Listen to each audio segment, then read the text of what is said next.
Hi, and thanks for joining me. I'm Brianne Campbell, and this is part one in our series, Let's Talk About Estate Planning.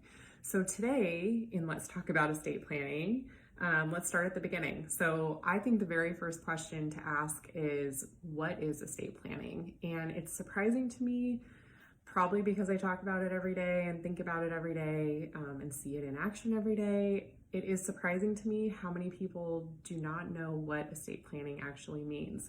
You hear that term, it's just kind of this big, broad term, and it doesn't have a lot of concrete meaning to people. So I just thought that we could go over some of the basics about what estate planning actually is. So first and foremost, at a foundational level, I think estate planning generally means and refers to a set of documents for people. So most people, when they think about estate planning, they think about documents, and that would be correct. So typically speaking, we're talking about a will, the basic foundational document. You know what a will does. It says who should act as the executor. It says how your estate should be divided and distributed, if you want to make special gifts, if you want to provide for charities, if you want to provide for kids, kind of all of those basic things. Now in Washington, there's also an option, as in many states, instead of just having a will, you could also have, or in place of a will, you could have a living trust. And living trusts we will talk about later in the series, but right now it's important to know that in Washington, there are two possible foundational documents. One is a will, the other option would be a living trust. So again, we'll talk about that in detail as we go through the series, but for right now, that's the foundational document. In addition to those two foundational documents, the other things that typically go hand in hand with a will or trust in Washington are definitely a durable power of attorney. So that's a document that names someone else to make decisions for you, typically for healthcare matters and or for financial legal matters in the event that you're alive, but you're not able to make decisions for yourself. So this is not, I'm dead and this is someone stepping in to handle the estate. Nope, that's the executor or the trustee in your will or your trust. This is someone making decisions while you are still alive, pardon me. So you're in a coma in the hospital and someone needs to step in and consent to treatment for you.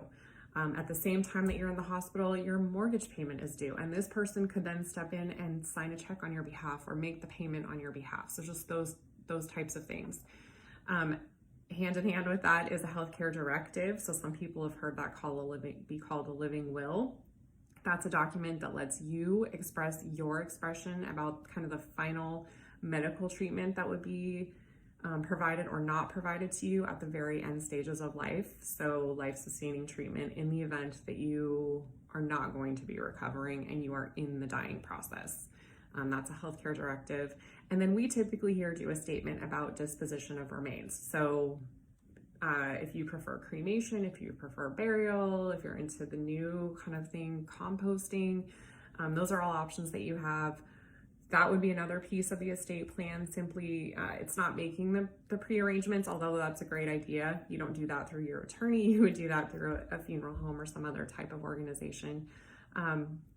But you can definitely express your wishes so that if you haven't made pre-arrangements for that, your family knows what you want and the funeral home can honor it. That's kind of a big deal. In addition to estate planning, when we're talking about that big broad term, in addition to the actual documents, we're looking at kind of a bunch of different things. So we're looking at tax planning. Do you have estate tax issues that we need to deal with, either at the federal level or the state level? And don't worry, we're going to talk about taxes later, but today is not that day. We're talking about planning for incapacity. So if something happens and you can't make decisions for yourself or someone needs to step in, we want to have plans in place so that you have gotten a say and a choice over who would be making decisions and helping you out. We're talking about planning for your family. Do you have minor children? We need to make special provisions for them. Do we need guardians to be appointed?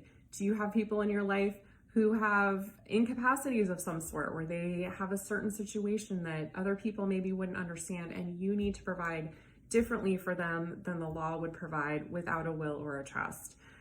We want to make sure at the time that we're doing your estate planning that everything we put into place also works in conjunction with everything else that you have going on. So if you have assets that are going to transfer to beneficiaries through beneficiary designations, we're going to want to check on those. We're going to want to talk to your financial planner, your CPA. We just want to make sure that whatever plan we're putting in place all the pieces have been lined up to make sure that that plan can actually come to fruition.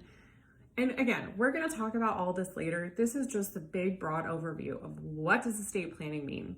And then finally, the most important thing with planning is making sure that what you want to have happen happens. You get to pick the people who act for you. You get to pick the plan that's going to happen. And like any plan, one that's written and articulated and really breathed into the world is going to have a much greater chance of succeeding than one that you just have in your head and haven't articulated. So all of those big broad categories are kind of the basic tenets of estate planning, and that's what people are talking about when they say it. Thanks for tuning in today, and I'll be back to you soon with part 2 in our series. Take care.